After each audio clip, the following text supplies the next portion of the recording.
When you ask a stitcher who taught them to stitch, most of them will tell you they learned from their grandma or mother, or maybe an auntie or a friend. We remember a shiny black sewing machine under a bent wood case, a jar full of buttons of every size and shape, and a tin of thread in all the colors of the rainbow. If we're lucky enough to have grandma's quilt or mom's dish towels, these handmade objects carry the energy of the maker. We have memories and stories through the work of their hands and of their hearts. When we sit down in our favorite chair and settle into the rhythm of the stitches, each stitch we take is taken alongside generations who have shared their love of needle and thread.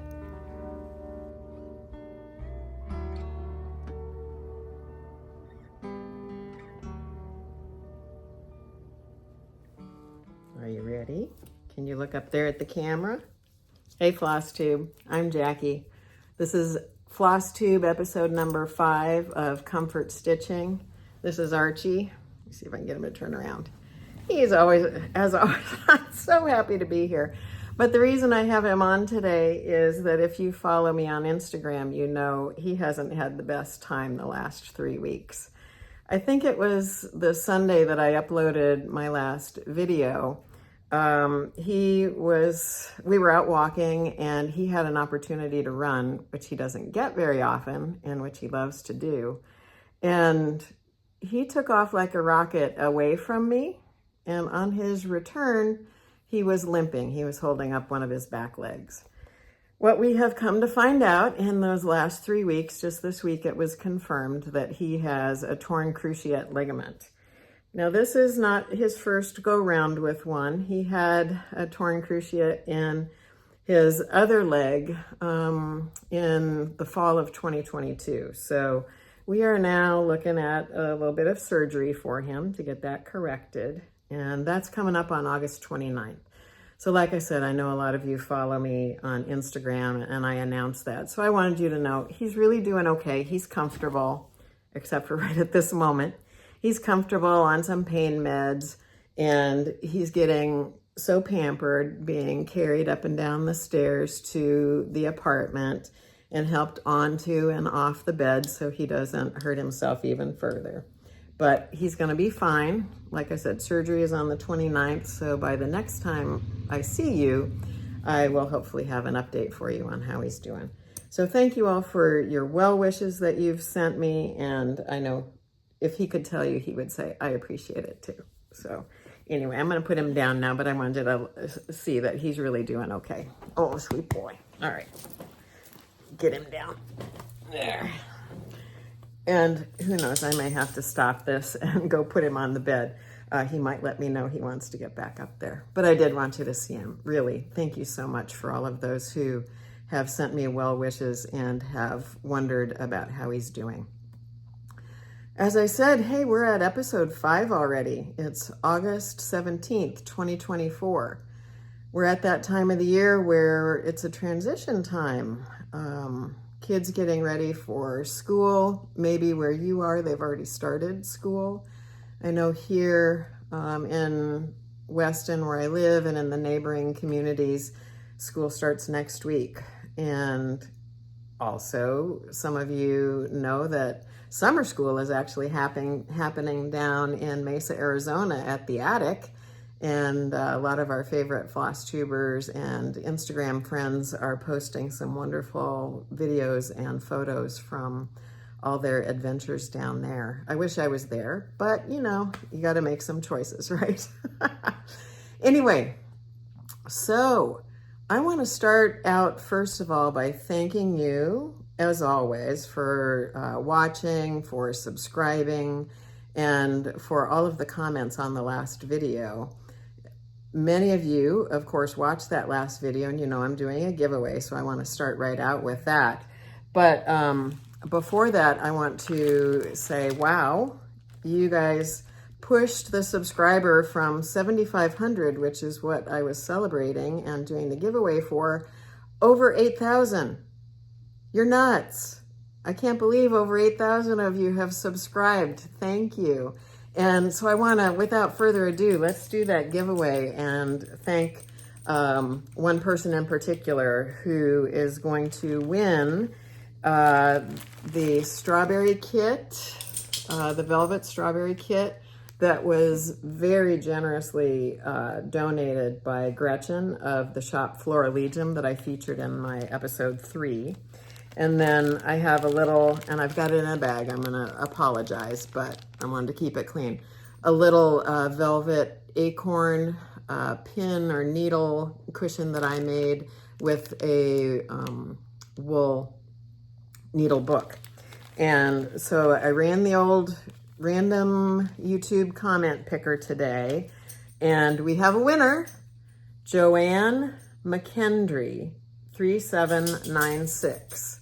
And I'll pop her her comment up here on the screen.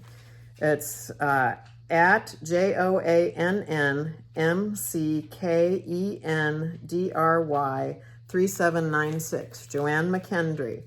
If you will please email me, and I'm going to put my email address in the description box for the video.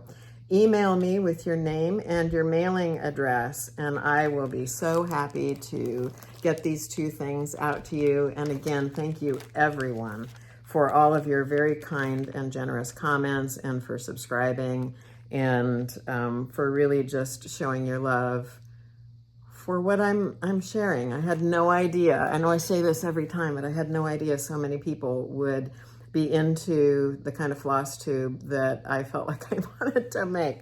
So thank you so much. And yeah, I'll get that out to Joanne as quickly as she gets her information to me. And I wanted to tell you too, I know for a while, Florilegium was actually out of stock on those velvet strawberry kits, but I visited them last Saturday and they had a full box of them on the counter. So they got a new shipment in. So if you're wanting one of those, they do have them again. So you can find them on the website, florilegium.com. As well, I wanted to tell you about an article that I found. The designer of those strawberry kits is a woman named Mary Jo Heine, and I started following her Instagram page also, and she posted that there was a feature article about her with some instructions for you to be able to make one of those strawberries in a magazine called Inspiration. It was not one that I was familiar with, although I probably had seen it referred to at one time or another. But in that issue 122 of a magazine called Inspirations, and I'm going to put the cover of it here and show you a picture. There are instructions on how to make a fairly large velvet strawberry pincushion and a smaller version of that, with the template, step-by-step instructions, all of the materials list that you would need. And so I did not find a hard copy or an actual physical copy of that magazine anywhere locally. It was published in Australia. And I just thought, well, I'm going to open up my library Libby app and see if I can find a copy of the magazine there, which I did, and was able to see the article that way. So again, that's Inspirations magazine, and I just printed out real quick in black and white what that looked like. But there are far more pictures and beautiful opportunity. If you don't want to buy a whole kit, maybe you've already got the supplies that you might need and want to give it a try, but you could make one of those strawberries from that article by Mary Jo. So I wanted to let you know about that before we get into the rest of what I want to share today. So I've got updates in progress on my stitching projects, the two I've been working on. There obviously is some new information to add to the story of Bridget Power. I've got a little bit of stash enhancement to share with you and some plans. So let's get on it. Let's get on it. I do have some notes here that you'll probably see me referring to because I do have, like, you know, some specific information I want to share about Bridget that I'll read for you. And, oh, I do have a little quote to leave you with at the end today too. So just a little kind of mindfulness moment for us at the end of today. So let's start out with my red sampler that I've been working on, a French sampler called Antoinette, 1894 to 1896. And I'm just pulling it out of the plastic sleeve that it came to me in. This is came to me from Germany, from a company called European Reproduction Samplers. That's the picture of what I'm doing. I like big samplers, I cannot lie. And this one I'm doing on 56 count. This is my first time doing 56 count, and I'm enjoying it. It does take some concentration. You have to have magnification, and in my last video I showed you the magnifying lamp that I have here by my stitching chair. I moved it out of the way today, or I'd show you that again. But let me just show you what I've got going on here. See if there's some, obviously you noticed I'm in my stitching chair again, and I've got a window just to my left. So last time I saw you, all I had done was the heart, the A, and the M, and the straight part of this border and this one. So I've added quite a bit since I saw you last. And this is 56 count Shrekie's Tan linen by Needle Bling Design. I'm using Oversois 103 silk thread in the color 664.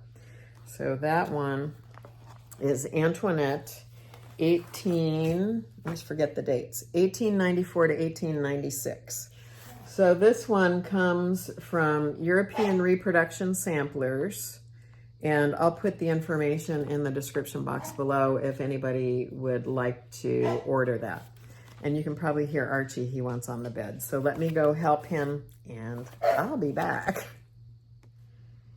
There, he's comfortably on the bed. You know, I'd much rather have him let me know that he needs help than to try and jump up there and injure himself more. And he actually has tried in a little fit of enthusiasm, and he can't make it all the way and stumbles, and then he's embarrassed, and it's not good for him or me. I don't feel good. Sorry, let me put this down. About him even trying right now, since I know he's got that torn ligament. So anyway, so that was Antoinette. And if you have ever been concerned about 56 count or even 46 count linen, or even linen at all, I want you to know it's doable. Everything is doable. You heard me say it, have said it. I think I say it nearly every time. Everything is doable. But this one is on the large side, so obviously this is going to be a long-term project for me. And since I'm primarily a monogamous stitcher, I don't think I can say that so much now since I have two things going. But I am mostly working on the sampler that I'm going to show you next. And this one I do a little bit on, you know, 2 or 3 times maybe I work on it in between when I'm filming. So it's not getting a lot of work, but I can see progress, and that's all that's important. I wanted to tell you too that the stitch count on this one is 546 by 373, which is one of the reasons I decided to put it on 56 count and give 56 count a try, because I wanted something that I could eventually frame and find a spot for on my wall instead of having it become a poster size sampler that maybe I would not have felt like I could frame or hang. So anyway, there it is again. Antoinette just one of those beautiful French samplers that we see so many of, gorgeous, different alphabets, different styles of alphabets, which I love. And you can see even in this one, there's that cute little elephant, which is what drew me to it. One of the many things that drew me to it. There's a kitty in there, which I think I'm actually probably going to replace. I want to put a terrier in there. I've been looking through books to see if I could find an old charted terrier. I can't find a Scottie yet, but I have found one that looks like an Airedale, which I had an Airedale at one time in my life too. So I just feel like I want to put a terrier in there because I'm not a cat person. Nothing against them. I'm just a dog person. And so I think I'm going to put a terrier into that to personalize it. So anyway, let's finish. Antoinette, 1894 to 1896. So next, of course, is going to be Bridget Power. We all have a relationship with Bridget right now. If you've been watching my videos, I show her every, sorry, I got a dangling thread on here. I show her every time and show you the progress I have on her because I do have some.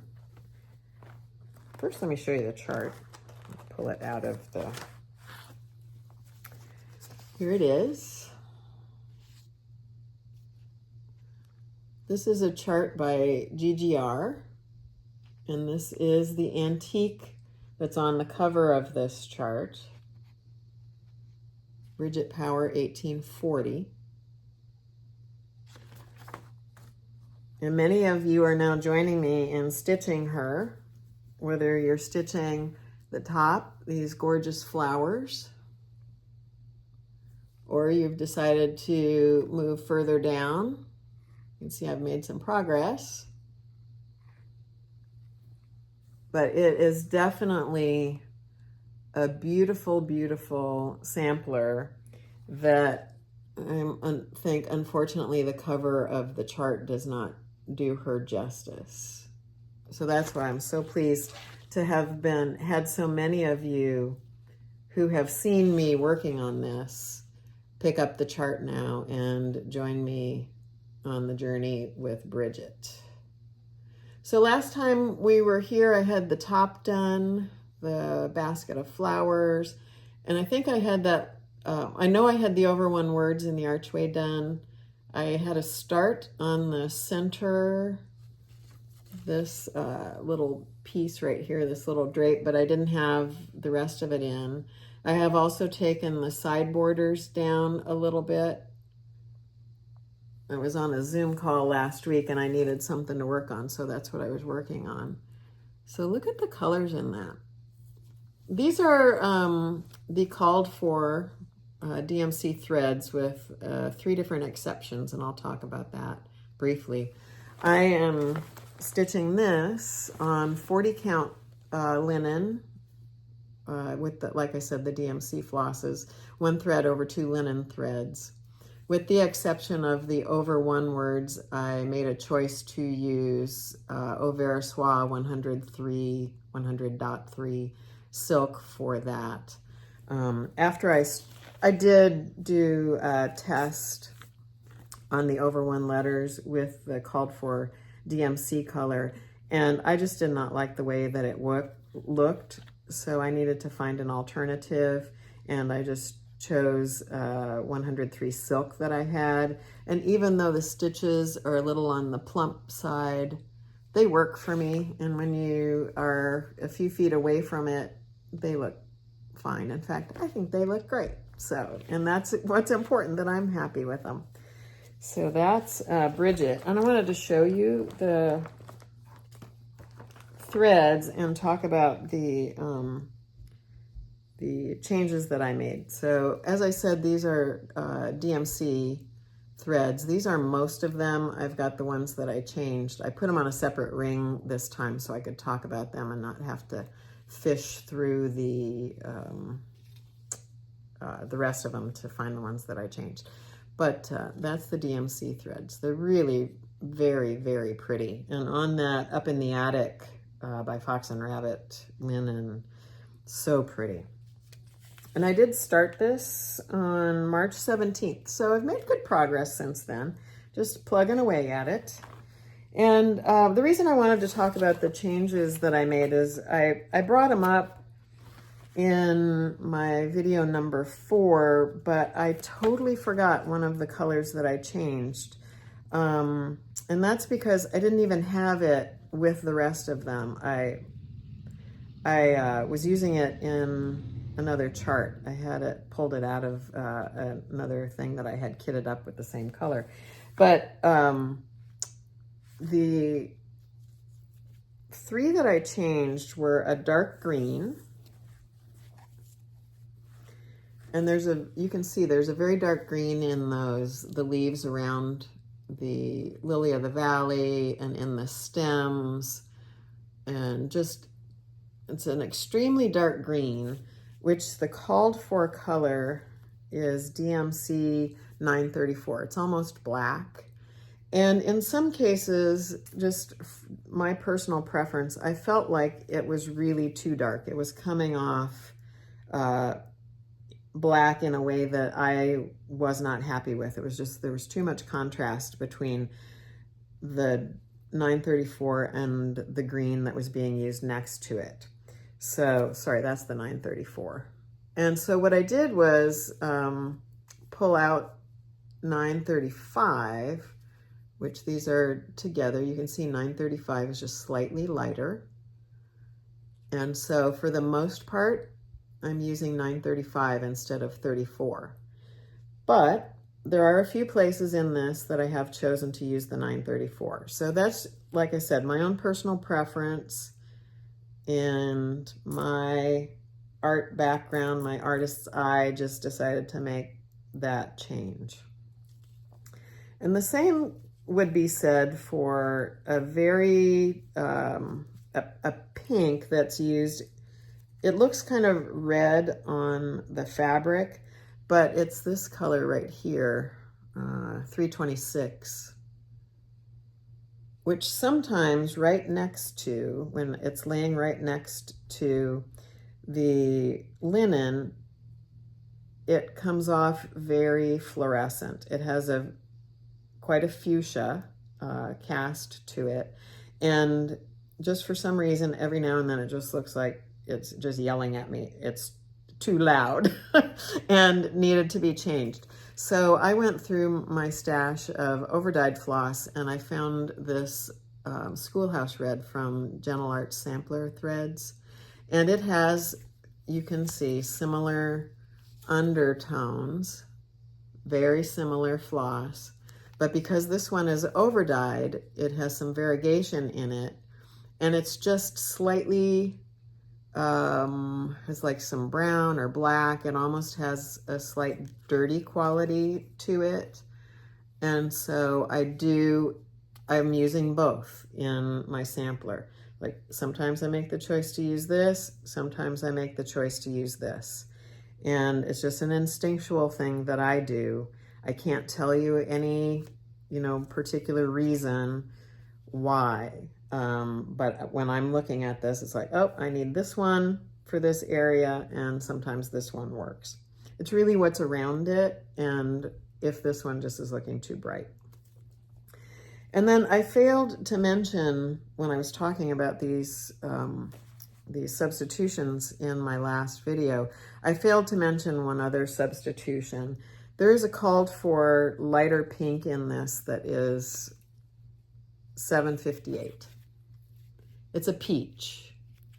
Now, because of the linen color that I chose to use, the Fox and Rabbit, now in this light, you can see the difference, but it's really so close to being in a similar family as the linen. The linen has a light terracotta look to it.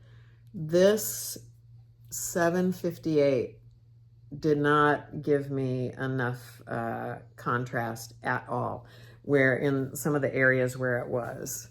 It shows up in several places in this, in some of the lighter areas. And so I made the choice very early on. I did try it. Oh, it's actually in the flowers in the border. I did try it. It wasn't working for me. It was ghosting on this fabric.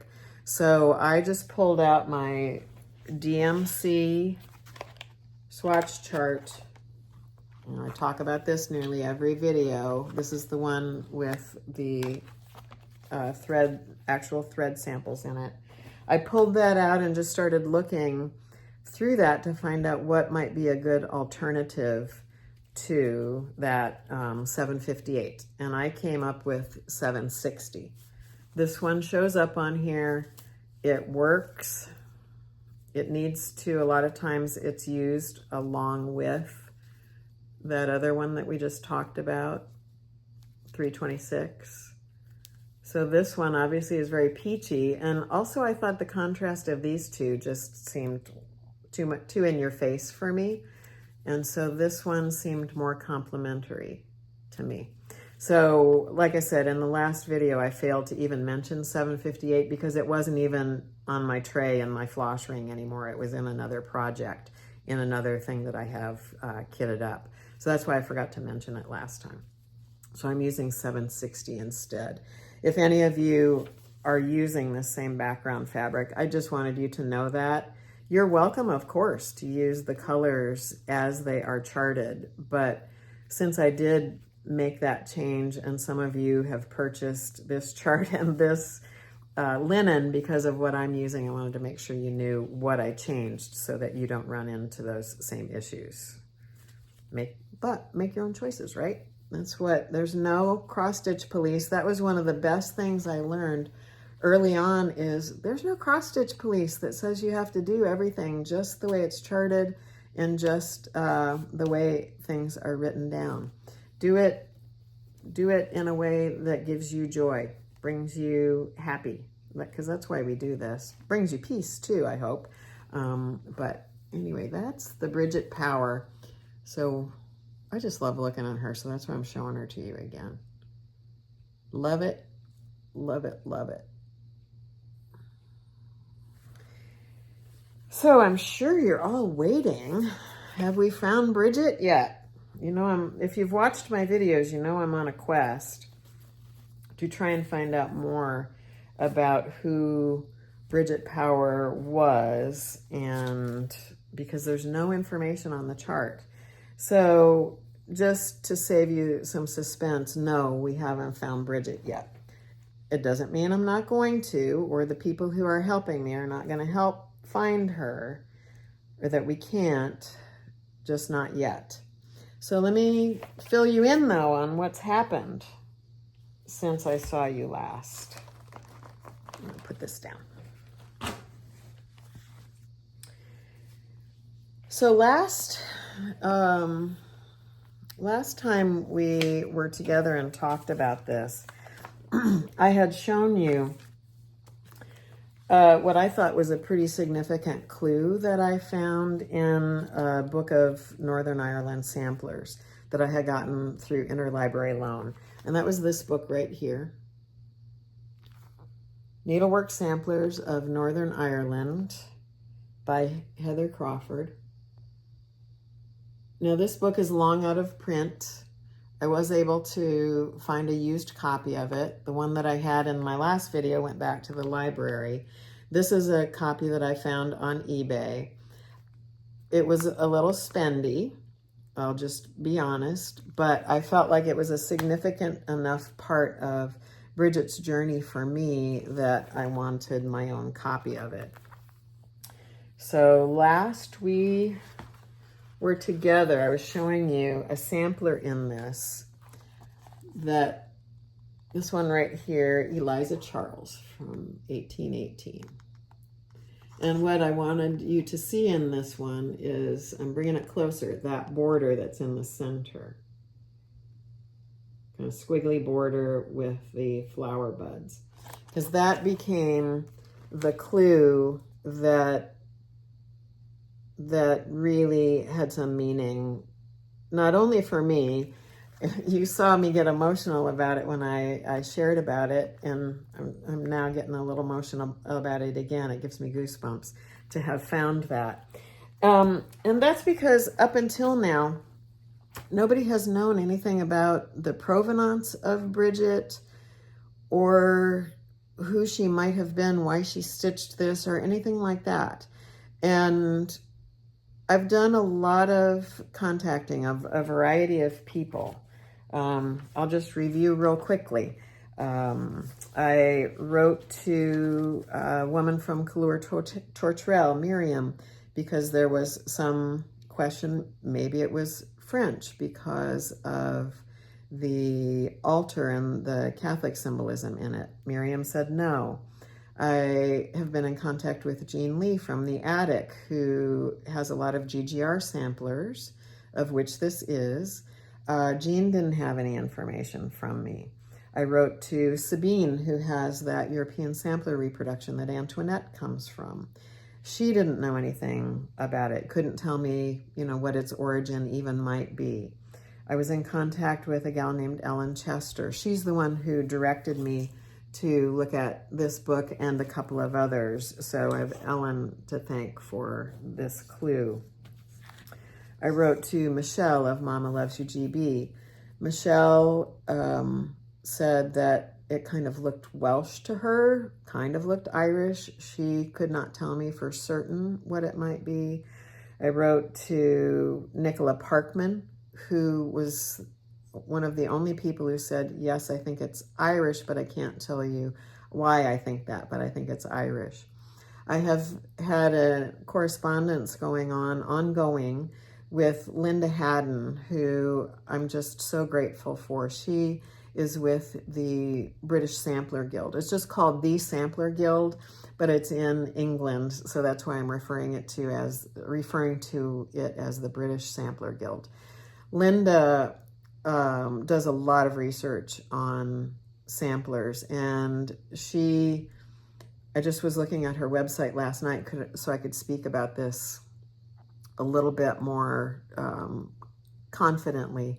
She has brought on board Jacob from Modern Folk Embroidery and Ruthie of Crow's Feet Stitching as kind of a little research consortium as they research historic samplers.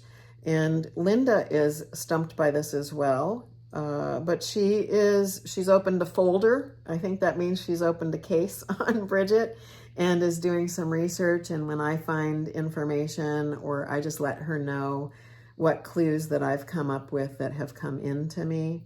And she's keeping her eye out for information that might help us identify more confidently who and what the Bridget sampler might be.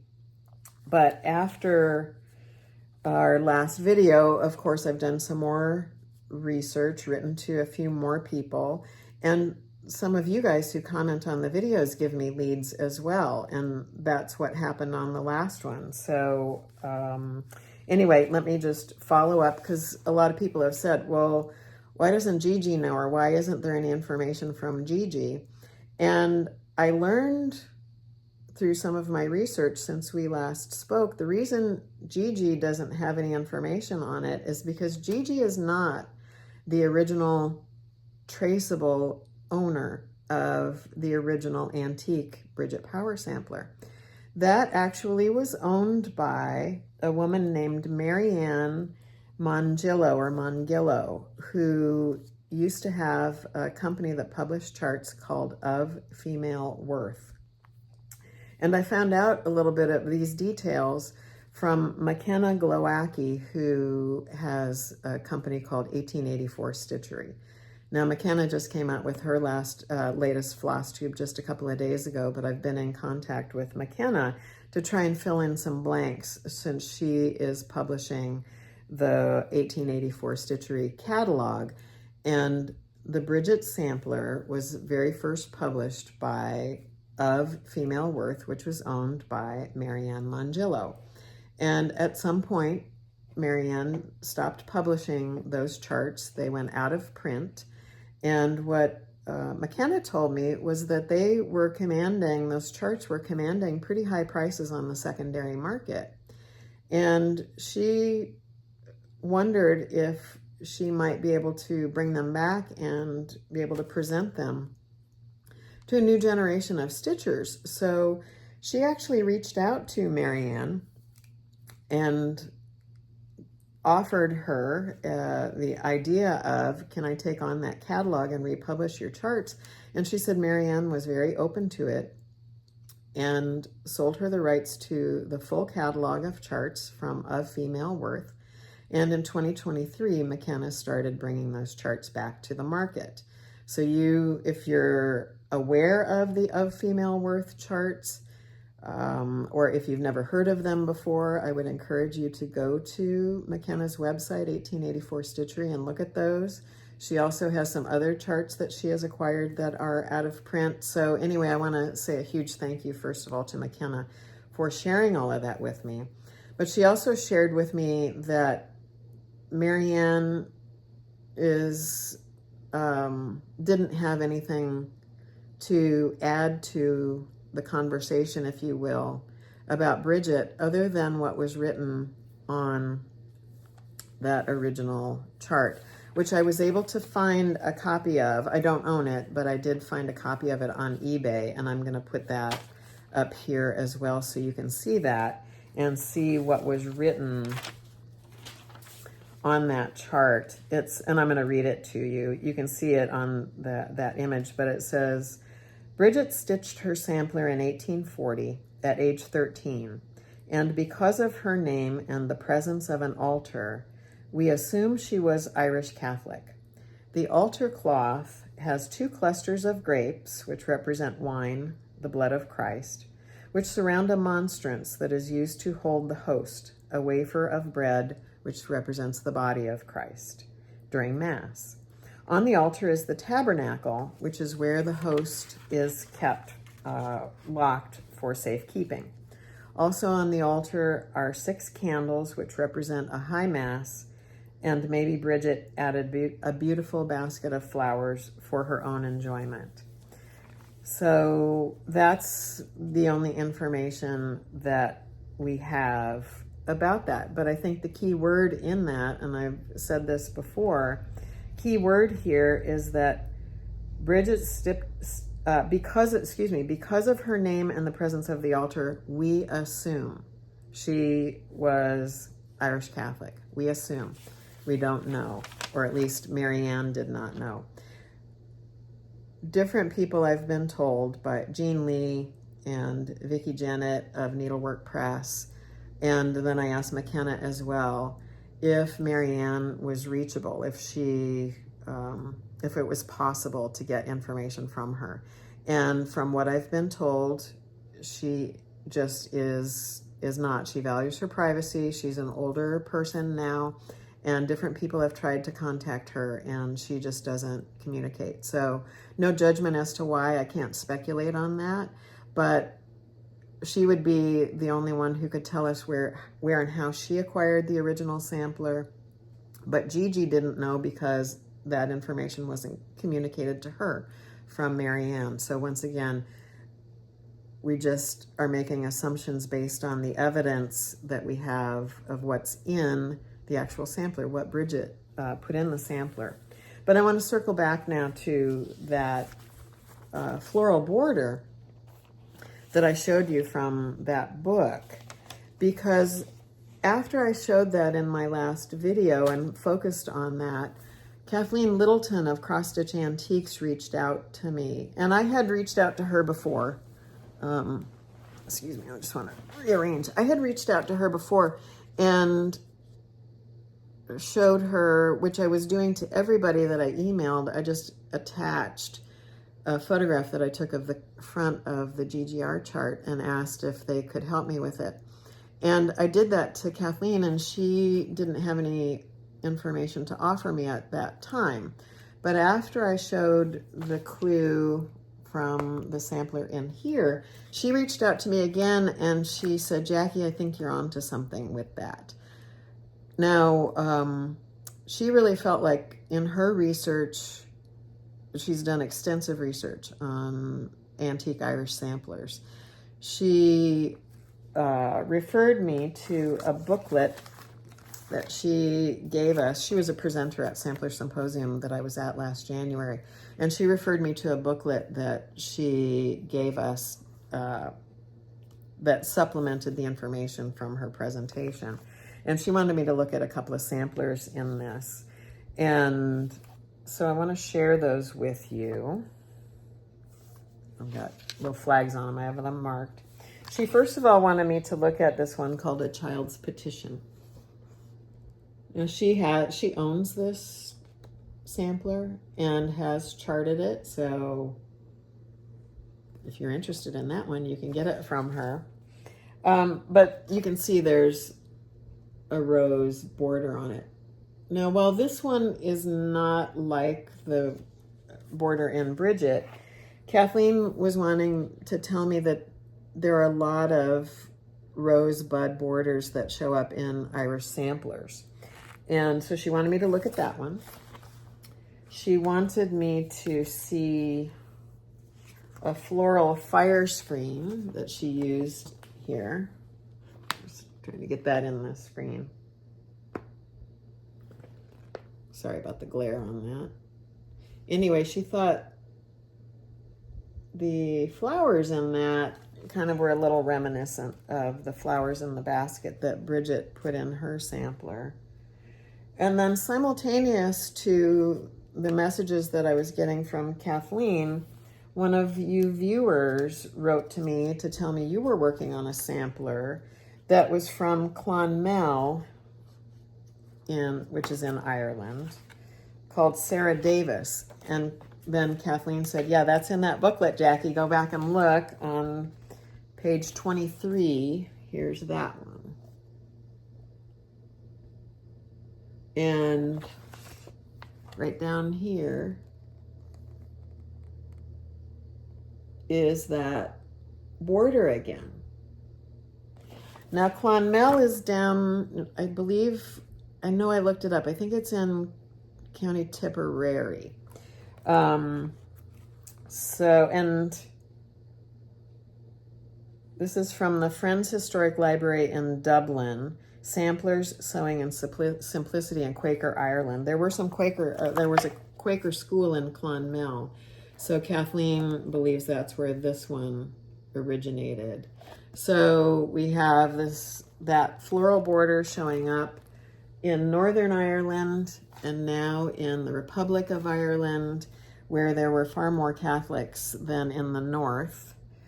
And then there's one other thing in this that I want to show you. Because as I was flipping through this again, I found another sampler in this called Esther Ann Loudon's work. She was 12.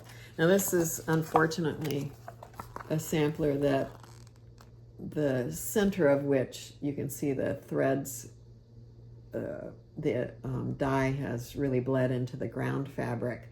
But look at that border. It's the same one as we see in Bridget Power. Now, Bridget's version of that border is, she took some artistic license because it's a little more organic. It meanders a bit. But there is no question when you look at these borders that the elements are the same. And so Kathleen said, Jackie, I really think that is the clue that tells us with more confidence that we can place Bridget in Ireland. Which I was really pleased to hear, because I was feeling, I have to tell you, be honest with you, after that last video and some of the other responses I was getting back from the few people that I hadn't communicated with yet, was I was feeling like, we weren't ever going to really know. And in fact, was it Vicki Jeanette I wrote to and said, a lot of people have actually tried to find information on Bridget before and come up empty-handed. And so I was kind of going down a road that other people have gone down and have come up empty-handed. And so she just wanted me to know, but it left me feeling disappointed. And I told her that, she knows. But I was really hoping to find something. And prior to Kathleen reaching out to me, I was just feeling a bit defeated about it. And, Vicki was trying to be encouraging and saying, sometimes we just have to enjoy our stitching for what it is, for the stitching. And I know that's true. I've just been on this quest to find Bridget, and I was really feeling like we were making some headway. And then when Kathleen said, I think you found something, that revived my hope again. And so I want to tell you, I actually had a phone conversation with Kathleen that just left me very excited as well as being satisfied. So I've had some questions about Bridget, as have some other people. I want to pull that chart back out.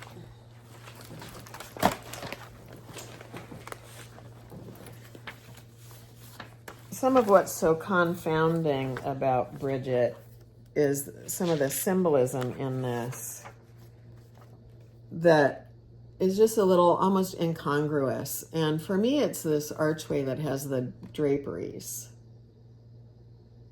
They sort of look theatrical to me, and I thought, we're having curtains or draperies in a church sanctuary a thing in 1840? I didn't know, but I just didn't quite understand those. And I also wondered, the research that I've been sharing that Aunt Marie, Somi Sarah's friend Anne Marie, that I've had an ongoing conversation with too, about Ireland in the 1840s, about it being a country where there was real significant poverty and the disparity of wealth between people in the towns. And it was it was really dramatic disparity between where the money was and people in poverty. And it was pre the major famine that happened in 1845, I think, is when the big famine started.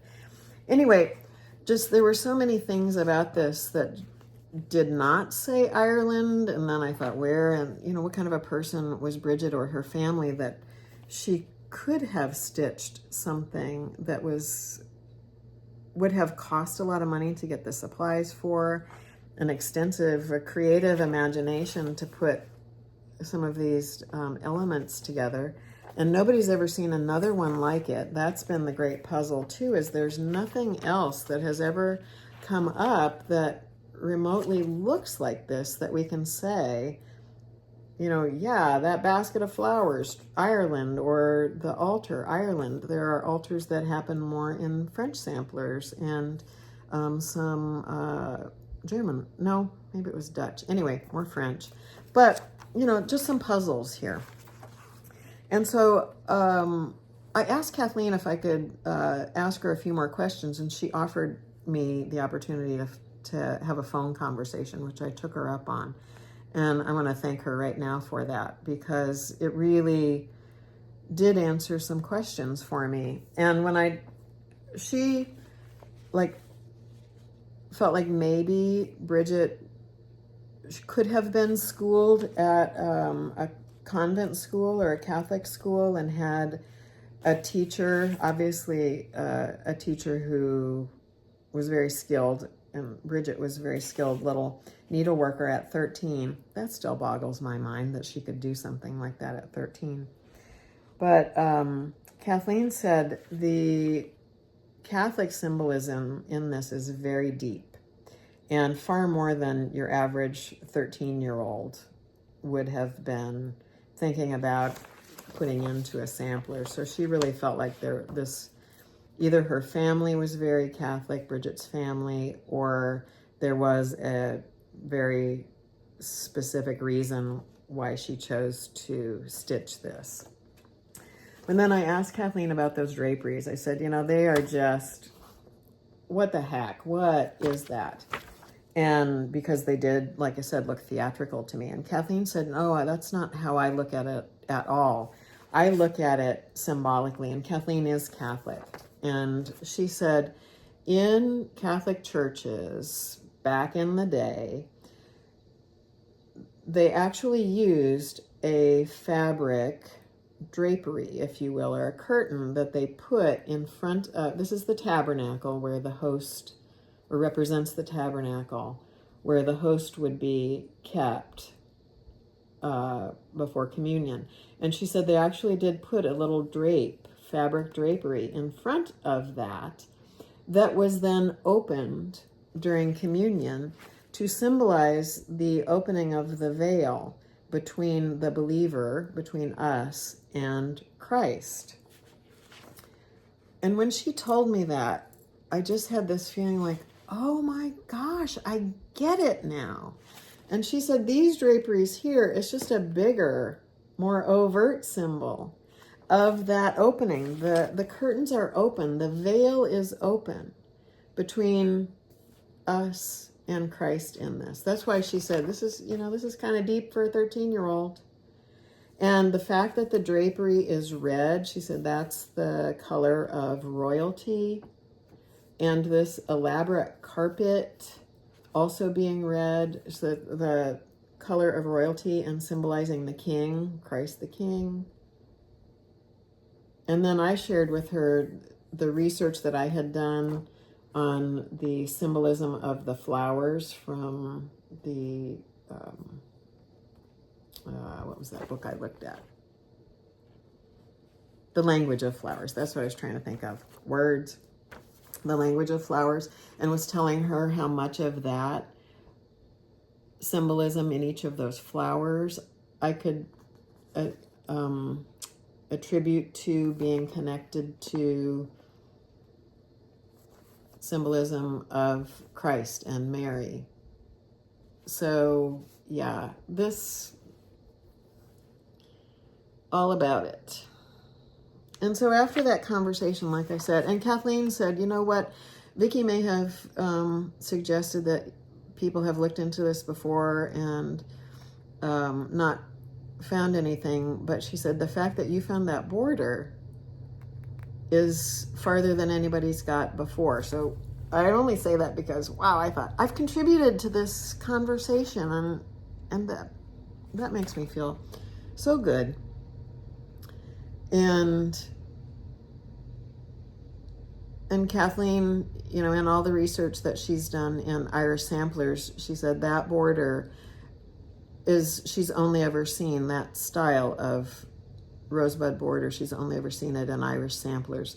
So she feels pretty confident in locating this sampler in Ireland. So Bridget was Irish. And also she said the way Bridget's name is spelled is definitely the Irish spelling, and Power is a very common name. When I did some research on that name, it's far more concentrated in the Waterford area of Ireland. One of my viewers told me to go look at the altar that's in the Holy Trinity Cathedral in Waterford because it looks very similar to the altar in the Bridget sampler. It does in its current configuration. I will grant you that. So go look at that if you want. It's the Holy Trinity Cathedral in Waterford. And then when I was researching that, I found out that within the history of that cathedral, there were 3 different bishops with the last name of Power. A lot of people by the name of Power in Waterford. So it's a starting point if we want to go further in looking for her. I have written to the Historical Society in Waterford to see if they can direct me to any old, I don't know how far back we might have photographs of the interior of the church. I know there were some from the 1880s because the last Bishop John Power did some extensive redecorating in the Holy Trinity Cathedral in, I believe it was 1889, if I'm not mistaken. Don't hold me to that date, but it was in the 1880s. Redecorated the interior with some very elaborate stenciling and painting on the ceilings, and he did put a new altar in at that time. What I read was the wiki page and a couple of other articles I read about the history of that cathedral, was the new altar that was from the 1880s did incorporate the old altar. And I would love to be able to find some image, an engraving or drawing or something of what the altar looked like pre-1880 when those renovations were made. And you can see a couple of pictures of the interior of that church from 1880 with those renovations, but I haven't found anything yet, and I haven't heard back from the Historical Society. I probably should write to the cathedral, but I don't know. I haven't done that yet, so I may do so. But so that's where we are with Bridget. And after that conversation, like I said, that conversation with Kathleen, I felt very satisfied with my understanding now of the symbolism that's here. The flowers mean something. Everything in that means something.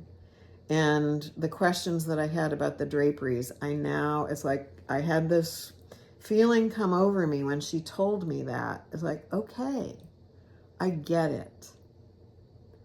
And as Vicki Jennett said, we have to be satisfied, sometimes just satisfied with our stitches. I'm satisfied now. Not done though. I have a friend, I've mentioned her before, Angie, the tiny house stitcher. She and Marie of Stitches and Diamonds, who Marie has put me in contact with Linda Haddon and some other people as well who are researching with me and for me. Those two ladies moderate a monthly Zoom call and group that I participate in called Across the Pond Stitch and Chat. Angie and I have connected, and Angie loves to do genealogy research. And so I talked to her the other night and I said, is it possible, without knowing where in Ireland, it's a big country, a lot of people named Bridget there, is it possible that we could find her? And she said, anything is possible, Jackie. I can't promise anything. But Angie loves to do genealogy research, and she's going to start searching for me and see if she can come up with anything. So the search for this Bridget Power is not over, but I have, and all of you who have given me clues and supported me on this journey, we've contributed to the conversation and the information about Bridget. And I'm so grateful to have done this along with you and to be able to share Bridget Power with you. Let me show her one more time. Because of you seeing this right here, this chart, and me sharing it on Instagram, some of you are now already stitching Bridget or will stitch Bridget, and you'll come to know her as well. You'll have a relationship with her like I am. Obviously not the same because you're not crazy like me and want to know more. But I'm just so pleased that I have brought her to the attention of more people.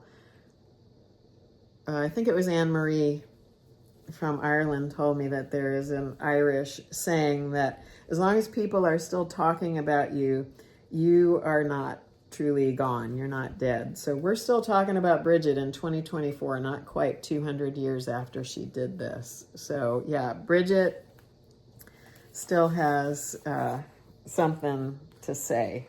And so thank you again for allowing me, indulging me to share with you about Bridget, what I've learned about her. It's been truly taken me to places I never expected to go when I first saw that chart that sampler on Instagram, and it stopped me in my tracks. And something about her, just seeing a picture of her, intrigued me and drew me in and said, I need to do this. I had no idea when I started what a journey she would take me on. So thank you, Bridget, and thank you all of you for going along with me on that. So we'll switch some gears now. Bridget. Switch some gears. Let me put her aside completely now. just checking my notes to make sure I've told you everything that I wanted to about Bridget and all the people who have supported me in giving me information and helping with the research, and I have, so thank you. So I'm going to switch gears and we'll go to some stash enhancement and some stitchy kindness. So I'm going to move some things totally out of the way. One of the gals here in Weston where I live, she works at a shop just kitty corner from me. She messaged me one day and said, "Hey, do you got a minute? I have something for you." And I thought, wonder what she might have for me.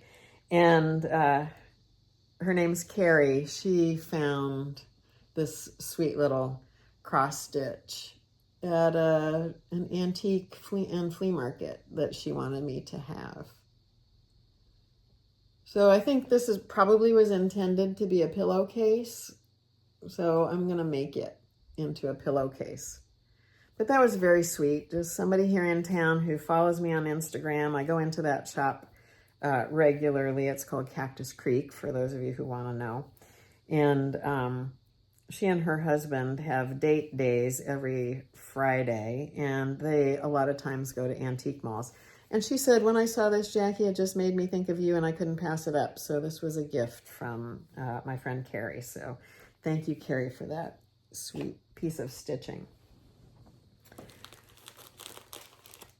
And then my threads from the Color and Cotton Thread Club for August arrived.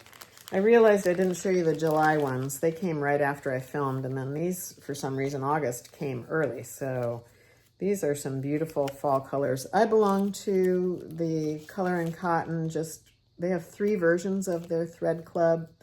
I think they have what they call the all colors. They have a prim and maybe bright color ones. This is the all colors. So I never know what I'm going to get. But these are the colors that I got this time. Nice ones to fill out a stash. They are Sandcastle, Acadia, Rustling Leaves, love that, Anchors Away, and Moonlight. Now I know anything Color and Cotton, their linen club or their thread clubs, it is very hard to get into them. I looked out one day, I do follow them on Instagram, and I looked out one day they had some space available in their thread club, and I got in. But it's very hard to find a spot. And sometimes I feel bad showing you things like this that I know it's going to be hard for you to maybe get in the middle of. But also, Color and Cotton opened a brick and mortar store. I think they just celebrated their year anniversary. They're in St. Louis. And they do have an online shop. And I can tell you for a fact, because I've called them many times, that they're very happy to mail order things. And so if I'm showing you floss that you like the look of, I'm envious of their floss wall. I haven't seen it in person yet, but they have such an amazing selection of flosses, beautiful gradations of colors. These are overdyed, but they're not highly variegated, so they're very subtle and beautiful when you use them in your charts. So these are something that if they're colors you like, you can get them just by calling or ordering them on their website. And I will tell you that sometimes their website says they're out of stock of a lot of their flosses. That may not be true, however. If you write to them or call them, they might have them, they just might not be showing them as available on their website. So I highly recommend it. They're beautiful cotton flosses. I'm accumulating a stash of them and working them in. You know, I change colors sometimes, and I'm working them into things, and I'm just really enjoying having them as options in my stash. Then I have 3 different linens to show you. I'm on the mailing list for Farm Girl Dry Goods, and she sent a newsletter, might have been a little over a week ago, that she got a new stock of some Picture This Plus linens in. And I really like Picture This Plus linens. I have a couple of things, one thing going that I'm using it for, one thing kitted that I have it for. People have differing opinions on Picture This Plus linen because they say it is very tightly woven, and some people don't like that about it. The piece that I'm working on, I like it. I also like the variegation that they have in their linen. So when I had the opportunity to pick up a few colors from Farm Girl Dry Goods, I jumped on it, and I've got 3 here that I want to share with you. And I'm going to apologize for the plastic, but the linens themselves are not labeled. The bag is, so I wanted to keep them together. This one is called Glacier. It is a beautiful, very light turquoise blue. And I did do, like I've been doing lately, pull a DMC color that it's similar to, which is 598. Now you can see there is modeling in, obvious modeling in Picture This Plus linen, which I like. It might be too much for some people, but I really like I said, I like their linens very much. And so that one is called Glacier. And all of these that I'm showing you are 40 count because I stitch mostly on 40 count. So that one's Glacier.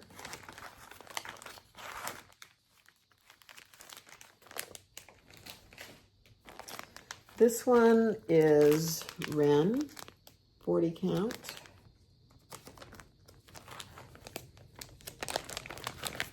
Somebody I just saw, oh, Shelly, Antique Needleworker Shelly.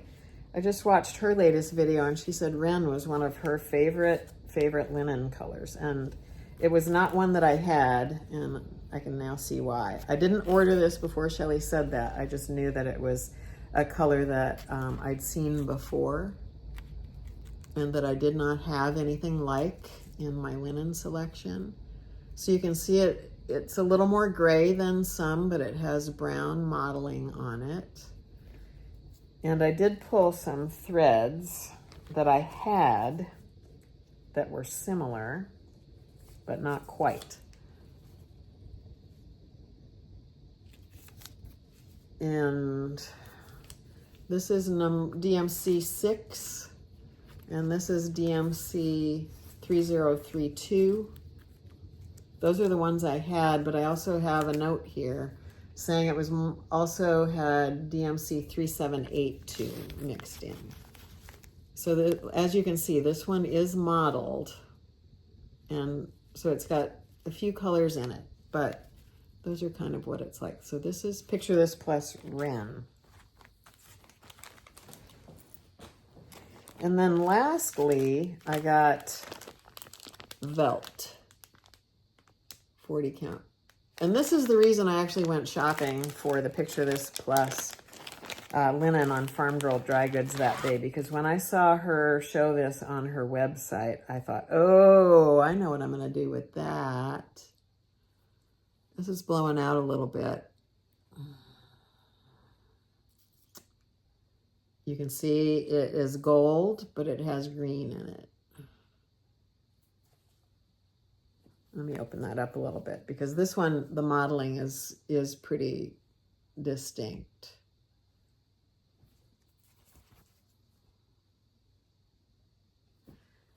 And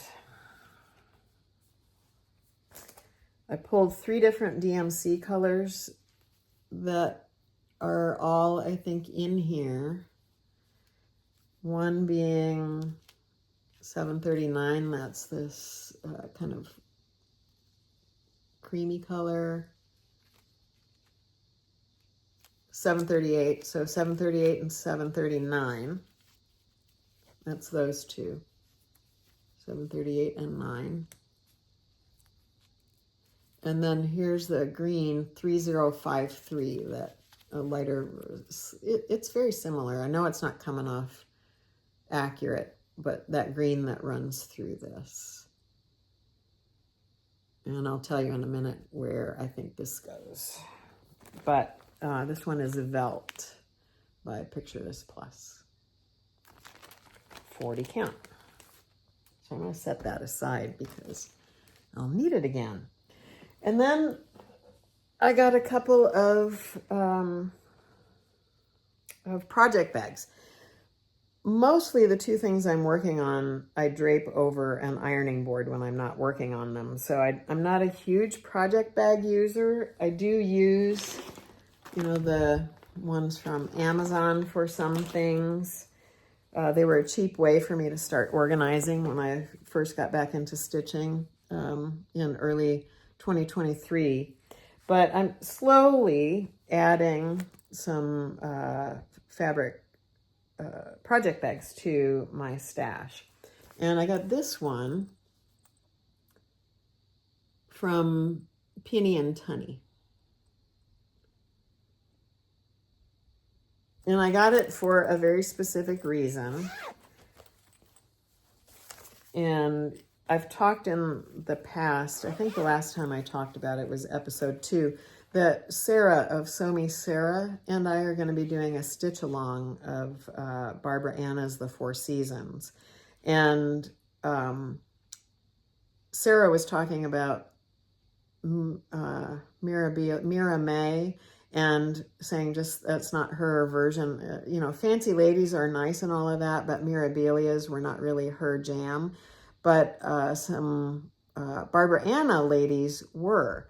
And I thought, you know, I feel the same. I feel you, Sarah, I'm just not a Mirabilia stitcher or a, who's that other lady? There's another designer that does those beautiful, elegant ladies with their flowing dresses and ribbons and everything. They're gorgeous, don't get me wrong. They're just not my style. And anyway, Sarah and I got talking about Barbara Anna's and wanted to start our own Fancy Lady Barbara Anna Sal of the Barbara Anna Four Seasons.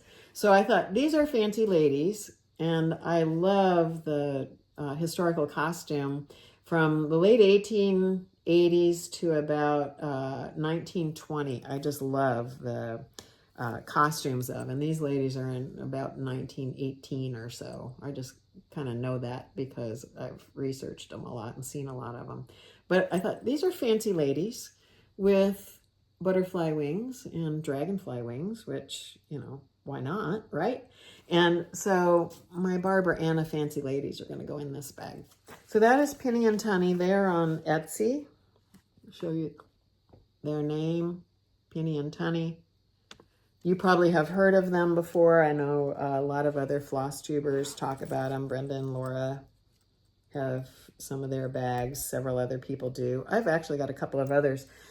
They use Kathy Holden fabrics a lot and some Blackbird fabrics. So, and very good quality bags. Let me open it up just to show you the inside. It just has a nice black and white cotton inside. Very good quality. Pinny and Tunny. Highly recommend. And then I have a very special one to show you. Moving some little things. After my video number 3, where I took you all on the tour of Florilegium, Barry of Stitch Folk fame reached out to me on Instagram to tell me just how much she enjoyed that tour of Florilegium and some of the other stuff I was sharing, and we have struck up a conversation. So hang on to your hats. I have a very special Stitch Folk bag that she made just for me. Isn't it beautiful? And let me see what's inside. I think this, yeah, this is the Blackbird sampler fabric inside. So I now I've joined the club of Stitch Folk Project Bag fame. And isn't that funny? And I do have a little story to tell you. At first, I want to show you the other things she sent me. A couple of project cards and this cute little sticker, and a couple of other stickers. Stitching with Friends, and the crow, and the tomato. That fell on the floor, so I can't get that again. It was this design as a sticker. And I did get in on the pre-order for the tomato bag that's coming up in October. But anyway, so I just want to tell you a fun little story. I mean, you just never know when you're talking to people what you're gonna, the coincidences and similarities you might find. So like I told you, Barry reached out to me on Instagram, and we struck up a conversation. And I told her that one of her designs that I really like was this little girl that I know is named Mildred, because she's talked about Mildred before.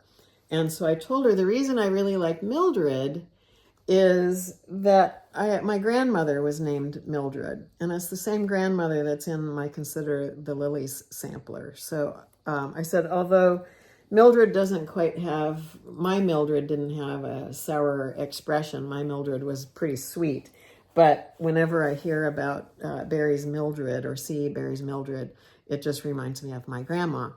And Barry told me that her grandmother's name was Mildred too, and was kind of a sourpuss. And this is not Barry's grandmother, but she said when she came across this image, she just knew that, you know, it just reminded her of her grandma Mildred. And so every time she uses that, that image and puts it on her bags or other amazing creative things that Barry makes, that makes her think of her grandma. So she just couldn't believe that I also had a grandma Mildred, and our grandmothers were born about 2 years apart, not in the same area, because hers was, I believe it was in Kansas and mine was in Illinois, but we have grandma Mildreds in common.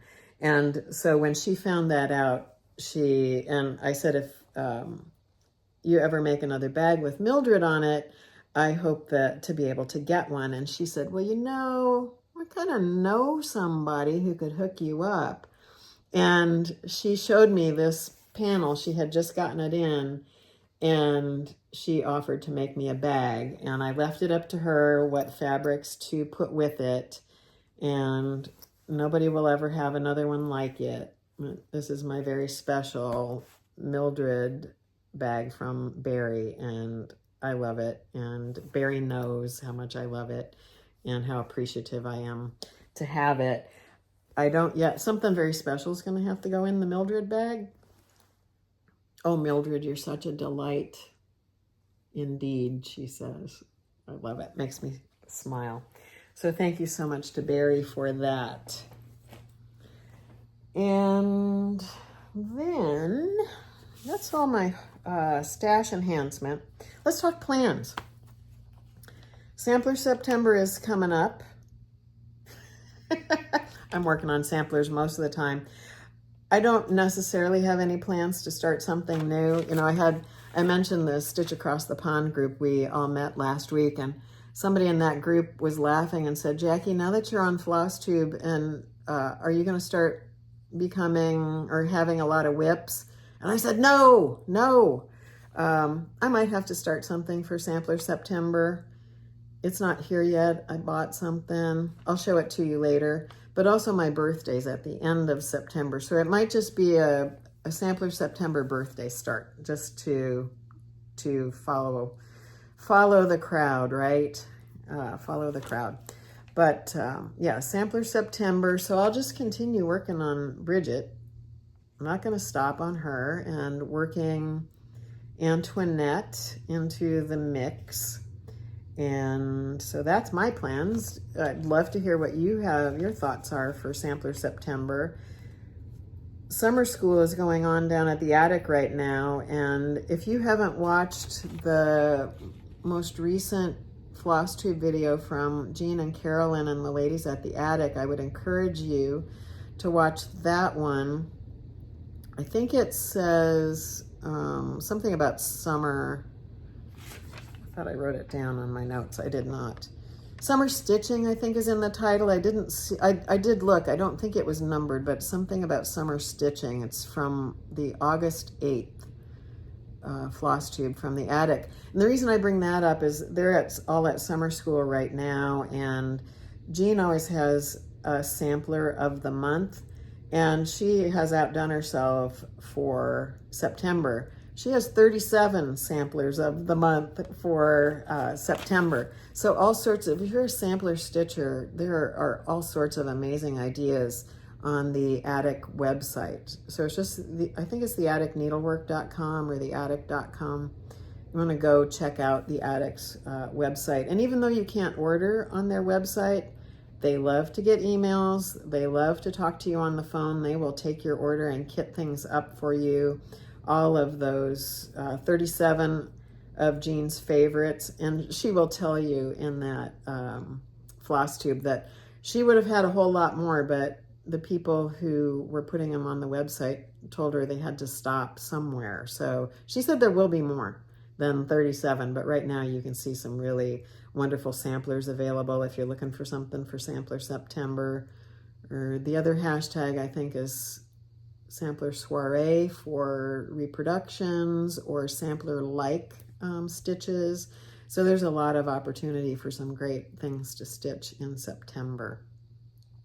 And then one of the other plans that I have that I will just bring up again is the Barbara Anna 4 Seasons stitch along that I mentioned with Somi Sarah. We're not doing this until December, so you've got plenty of time. Barbara Anna, there were a lot of charts of hers that were unavailable for a period of time, and she's now able to make them available through her Instagram page and links that you can only get through her Instagram page. The 4 Seasons was one of them. And I've just got some screen grabs that I took off of the internet. These are 4 girls that represent the 4 seasons. So these are them. Let me show you what they all look like together. And I will put links or directions below on how you can get that chart. It's downloadable for a very reasonable price. These are, the stitch count for each one individually is 275 by 99. So they're not huge. And the called for floss is all DMC. I just got all mine on 123 stitch. I had a few colors already in my stash, but there were a lot that I didn't have, and I'm always happy to add to my DMC stash as well. And I've mentioned in the past that my plans are to put each one of those girls on a different colored background than just a neutral, although there's nothing wrong with the neutral. But that's where that piece of velt, sorry all my paper rustling, that's where that piece of velt I think is going to come in. I really think the Autumn Girl would look excellent on that velt, because it's a really nice transitional color from all the greens that we see in the spring and on into summer into fall. So it's got the green and then the golden tones of the background. I just think that Autumn Girl would be awesome on that. And it's possible that the Winter Girl might go on that Glacier Picture This Plus that I showed you. I also have a dark blue that I showed you last time called Sapphire. Who was that one from? Sarah? Fiber on a Whim. It was a dark blue. Let me pull that one out and show you that one again. Beautiful. Oh man, when I see that. Ooh, so that's going to be a hard choice. So the winter one. If I were to put that winter one on here, I would change the hair color and the dark blue that's on her bodice. I'd probably change the hair color to more like a silvery blonde, kind of like Elsa from Frozen. But there's still time to figure that out. And then I had some other fabrics pulled as options. I had eucalyptus pulled as an option, ballet slippers from Fox and Rabbit. These are both Fox and Rabbit colors, eucalyptus and ballet slippers. And then I have this lighter green called Grass Stain from Shakespeare's Peddler. So we'll see where I go with that. I still have plenty of time to make decisions on those for the Barbara Anna stitch along. We're going to be starting that on the solstice. I was looking for the date. I think it's December 21st. And so you've got time. Again, I'll put information on how to get that chart down below. So if you want to start that with us, you can be prepared. And that was another thing that Barry told me. She, I enabled her. That was one of the other reasons she initially wrote to me. She's got the Antoinette sampler going on 46 count, and she's going to join us for the Barbara Anna stitch along as well. So there are a lot of people who have reached out to me and said, yeah, I want to do that with you. So I hope you'll consider doing that as well. So that's what I've got plans wise. And that's pretty much it for today, other than a little bit of inspiration for you. So if you don't want to stick around for that, I totally get it. We're just going to quiet the energy of everything down. And I have just a short poem by the Irish poet and philosopher John O'Donoghue to share today. I thought since we were talking so much about Ireland with Bridget, I would give you something from an Irish poet to take us out today. So he wrote a lot of books and poems, a lot of very thoughtful and encouraging type of works. And I chose something from him. It's called For Belonging. So take a deep breath in. Maybe put your stitching down while I talk, or you can keep going, but just allow yourself to be open to hearing the words and allowing the meaning of them to be taken in for you. This is For Belonging. May you listen to your longing to be free. May the frames of your belonging be large enough for the dreams of your soul. May you arise each day with a voice of blessing whispering in your heart, something good is going to happen to you. May you find harmony between your soul and your life. May the mansion of your soul never become a haunted place. May you know the eternal longing that lies at the heart of time. May there be kindness in your gaze when you look within, and may you never place walls between the light and yourself. May you be set free from the prisons of guilt, fear, disappointment, and despair. May you allow the wild beauty of the invisible world to gather you, mind you, and embrace you in belonging. May you allow the wild beauty of the invisible world to gather you, mind you, and embrace you in belonging. Thank you so much for spending your time with me today. I really so appreciate all of you joining me, commenting, liking what I'm doing, letting me know that in the variety of ways that you do. There are so many wonderful floss tubes out there that I watch, that I know you all watch too. So I know you taking the time to be here with me is a deliberate choice, and I really do appreciate that. Thank you so much. So until I see you again, I want to wish you well and blessings, and I'll see you next time. All right, bye-bye.